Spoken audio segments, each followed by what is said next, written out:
கோவை கோணியம்மன் வரலாறு. திருமணம் நடக்கவில்லையே என்று கவலைப்படுகிறீர்களா? சந்தோஷமான வாழ்வை தர காத்திருக்கிறாள் கோவை கோணியம்மன். முன்பு காடாக இருந்த இப்பகுதியை இருளர்களின் தலைவன் கோவன் ஆட்சி செய்தார். அப்போது பஞ்சம் ஏற்பட அம்மனுக்கு பூஜையை நடத்த மழையும் பெய்தது.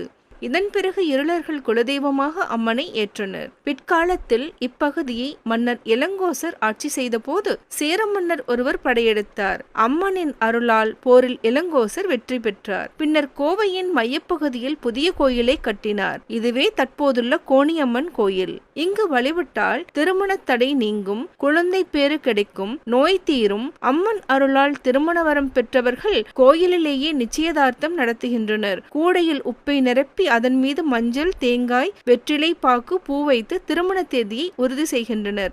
பஞ்சமுக விநாயகர் நவகிரக சன்னதி இங்கு உள்ளது.